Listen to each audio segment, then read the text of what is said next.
Okay, it is now time for questions. If I haven't talked too fast for somebody already, I have a list of questions. I know we have a few people in the room. Does anybody, you want me to start with the questions I have, or does anybody have a pressing question? Start here? Okay. I'm going to run through these. My printer printed them off kind of small, so I'm going to look very aged right now. So I'm going to read you the question and then give you the best answer I can. We have a family of 4 adults. None are married. What documents would help us have rights to each other in case of medical emergencies or other issues we could face? So for that, those estate planning documents we talked about, right? Those are the key. Medical power of attorney, living will. You can name multiple people to do some things. There are other things I tell you to go number 1, number 2, number 3. But those estate planning tools we talked about, that's what you need to look at. And you need to get those squared away. And truthfully, all of you, I think you said 4 adults, all of you should do it. The other tool you could look at is a designated beneficiary agreement. However, the rub there is only 2 people can enter that. But it might make sense depending on ages of people, situations. It might make sense for certain groups of people to enter into that because there might be some rights that would be helpful, but it might not make sense. So you really need to evaluate it. But I'd start with estate planning. That same group of folks had another question about moving abroad and whether we're considering moving abroad via visas. Do we need marriage to move together if one person has a visa? You need to talk to an immigration lawyer, but probably what you need to do is it depends on the country you're going to. So you kind of have to figure that out to know what's going to be required because it's going to depend on that country. Leaving here is leaving here. It's what they require where you're going. So, but definitely beyond my skill set because I don't do immigration law and I don't play an immigration lawyer on TV either. So. Are there things parents of trans kids can be doing proactively to protect themselves? Do you think it is possible our kids could be taken from us if they're able to execute Project 2025? Things parents of trans kids can be doing proactively. You know, I'm not going to talk about identity and documents, gender markers, name changes, those things. If you're interested in that, Kyle's kind of talked about there's some other classes for that. As far as what we're talking about, definitely firm up your estate planning, nominations of guardians. Make sure you're putting people in place that you trust. If something happens to the parents, you need somebody to step in so that the state doesn't have an excuse or the government have an excuse to take the kids into custody. So I would definitely do guardianship and some estate planning around that. Do you think it's possible that they could be taken from you? You know, I can't really tell you what all's possible with this administration. They are doing things and ignoring things that really are already beyond the scope of what we might have envisioned. I think the thing to understand is that taking children away, using that phrase, which nobody in the area of the courts that does that would really like me using the phrase, but taking children away from parents is generally a state action. Federal government does not have a Department of Human Services, a Department of Social Services. They don't even have a Department of Education anymore. That's true. They're losing lots of departments. Parental rights to children is a state level issue. You're in Colorado. Sorry. You're in Colorado. I have a cough that comes back every now and then. Thank you. You're in Colorado, so no, I don't think the state of Colorado is going to initiate that. Could the feds threaten things to try and make them do that? Possibly. A lot of stuff is going to happen before we get to that point. Just keep your eye on stuff. That's unfortunately the best answer I can give you. All right. Looking for information on second parent adoption, what is needed legal-wise when having children conceived with a donor sperm. I would say avoid second parent adoption, look into confirmatory adoption. I'm gonna guess it's probably gonna apply to you because we can fit most people into it, but that's what you need to do. Baby does need to be here before you can start the process. That's true of any adoption. But you can get, at least in my office and probably some of the others, you can even get stuff ready to go. As soon as you have the birth certificate, you can roll. So I would look at confirmatory adoption. Second parent adoption does still exist. That, as I mentioned, requires IDs and not IDs, CBI, FBI checks, home study, which is costly and really offensive, and a hearing. So try to avoid it, and I think you probably can. If gender affirming care becomes illegal, is there a legal way to leave the country? Talk to an immigration lawyer. The answer is probably you can leave. It's whether somebody will take you in, and that's going to depend on the country. If I have adopted both of our daughters, do I need to be worried about my parental rights being challenged if same-sex marriage is overturned? I would generally say no. If you have an adoption decree, that overturning same-sex marriage, as I said, with the Respect for Marriage Act, that is currently protected. Things could change, lots of stuff can happen, but I would say right now, that would be highly unlikely that there would be an issue with your parentage. I'd still probably say back it up with your nominations of guardians in case you're having to deal with it. I just think it's a very low risk. Hopefully they don't prove me wrong. What can we do to protect our children in the long term? It goes back to the estate planning, nominate your guardians, secure those parent-child relationships. That's one of the biggest things. It's easy to not think we need to do that, to be honest, and we shouldn't have to do it, right? Like I said, birth certificate used to have meaning, but it's just a protection that you have access to and you should use. How do we navigate medical care? That's one that Kyle mentioned. There's going to be some other presentations on. And then also there was a question about medical decision making to an affirming parent over non-affirming parent. So I don't do domestic relations law or divorce law anymore, but the short answer to that is it's really going to depend on the court, the facts, the experts involved, and a lot of other factors. Court you're involved in is probably one of the biggest factors, but yeah, I mean that's a divorce custody case and you need to get legal counsel involved.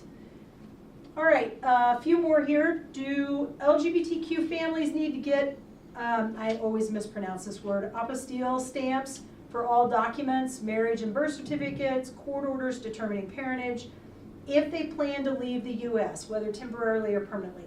So that depends. It depends on the country that you are traveling to. Could you go ahead and get the stamps? For those watching, the apostille stamp is something that you get through the Secretary of State's office here in Colorado. It's the state level. It is essentially like people are familiar with a notary. It's a special type of stamp that certifies these are originals and they are official copies.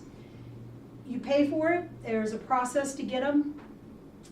Everybody can get them. So if you have extra copies of those things and you're like, maybe we should get those just in case, totally you can do that. There's nothing that prohibits it, nothing that says it's a bad thing. It's really up to you in a comfort level. As far as going to another country, it really depends on the country you're traveling to. And if you know, let's say you're thinking that you're going to escape to Canada or to Germany, call the embassy of that country and ask them if they require apostille stamps on those documents to recognize them. It has to do with the Hague Convention. It's a whole discussion.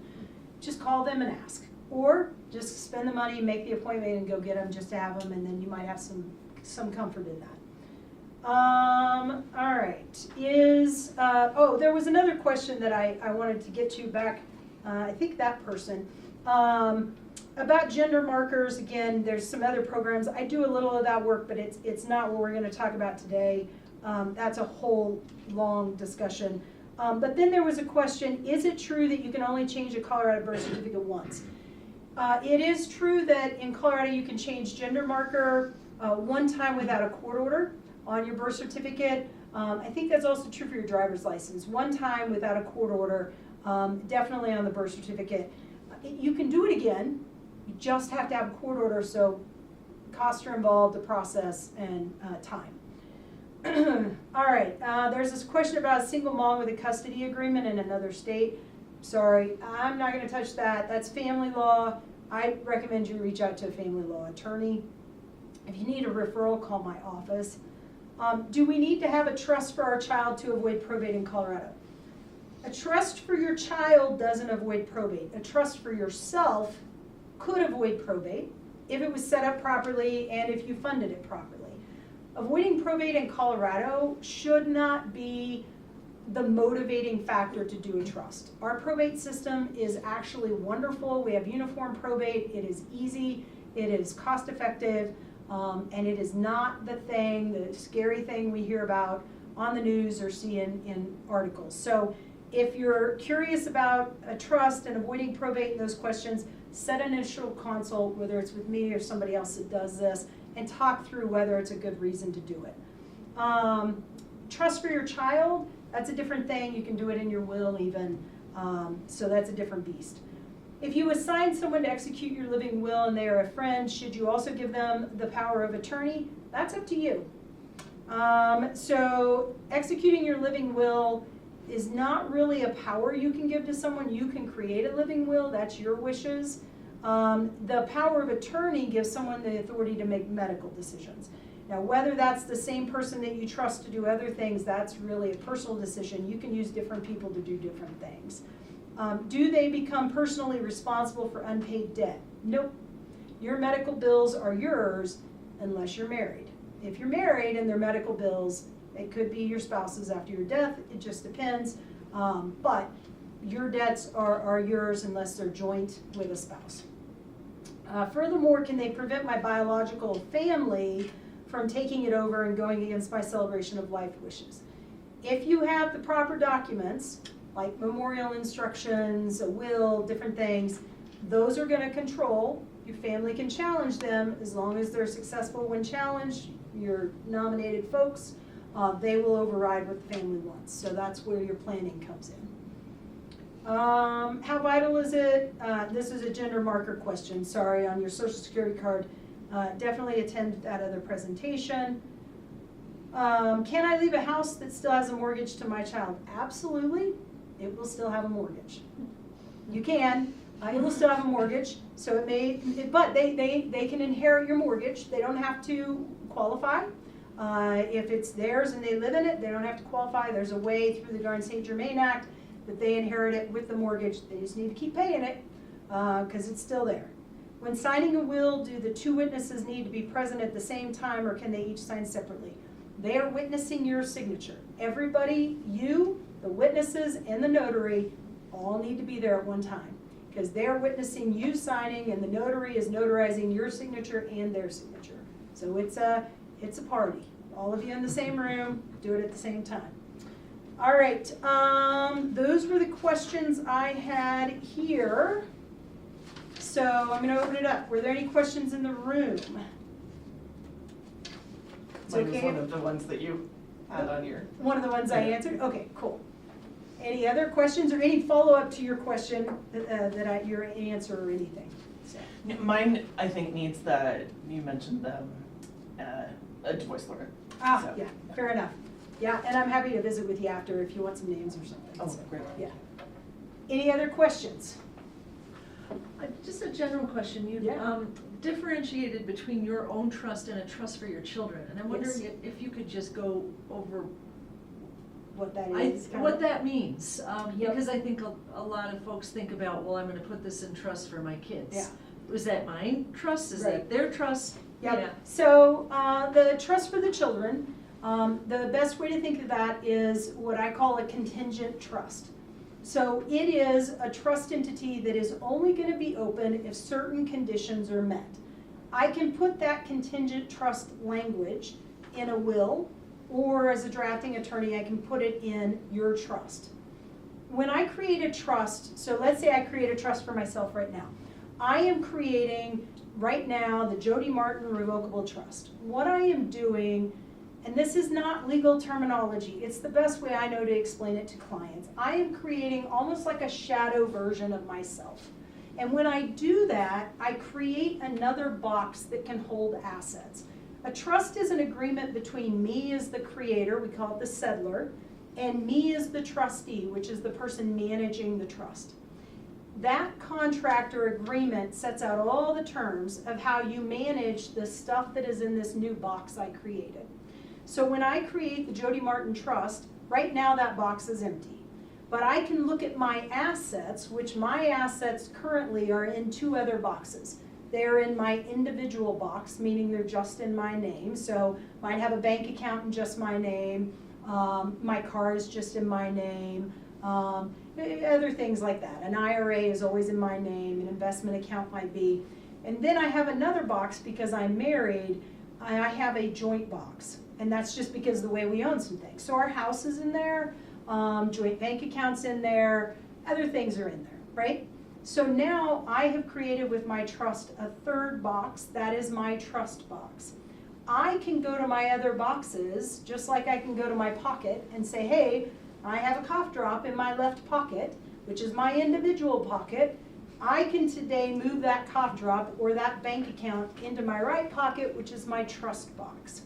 By doing that, I've changed the ownership to now being owned in the name of the Jody Martin Trust. That means that the terms of this agreement control how those assets in that box are managed. By putting them in that box, I have also moved them out of the probate process because my will only controls the stuff in my individual box, has no control over my trust box. It's revocable, which means a year from now I can be like, I am totally tired of that box, I'm tired of managing that, I can revoke it, or I can amend it, or whatever I want to do. I also have not created any new taxes because it is just another version of me. There is no liability protection created by this box. I get that question a lot. It's not protected. If somebody sues me, it's still my box. They're still going to look in there and try and get what they can. So that's a trust for me. Whether I use that trust agreement or a will document, when I do planning for children, and that could be minors or young adults, or even problematic older adults, when I create those documents, I create a contingent trust for my child. When I do that, I'm creating what is actually an irrevocable trust because my child cannot revoke that or amend it. My terms are locked in. So an example would be in my will, and this is actually how my will is set up, maybe not the ages, but the way it works, is my will says at my death, everything, this will surprise her I'm sure, everything goes to my wife. But if my wife doesn't survive me, everything goes to my only daughter. I have one child, she's a lucky little fool. So everything goes to my child. But if she is under a certain age, we'll just say 30, if she's under 30, it goes into that contingent trust. So the contingencies are, my spouse has predeceased me, and my daughter's under 30. Now we have opened the box. Everything in my estate goes into the box, and the will has the terms for how that box is managed. Who's the manager? Who's the trustee? When can my daughter get access to it? And there's lots of different ways she can get access to it. And then how does it end at 30? If she was 30 at the time I died, or 31 or 40, that box would never get created. The gift would just go to her outright. I have picked that age as the one that worked for me. So that's kind of a basic difference between the two. So, yeah. That's helpful, thank Yeah, you. absolutely. Other questions? Kyle, did you have a question? No, just Okay. snarky comments. That's okay, I like snarky comments. All right, well, if we don't have any other questions, my contact info is there, it's not the brightest, but my email is Jody, J-O-D-I, @themartinlawoffice.com. My office number, in case you can't see it, is 720-398-8745. You are welcome to call the office. My assistant, Ann, talks to all incoming calls on potential cases or new callers. She can set you for an initial consult. She can set you just for a chat. Just let her know what you're needing. I don't charge for initial consults. And oftentimes, if it's just a quick phone call just to answer a question about parentage or something, she can set those fairly quickly. So feel free to call. I'm always happy to answer questions. And you can also email me with questions, and if they can be answered that way, I will. So thank you all. Appreciate it. Thank you, Jody. All right.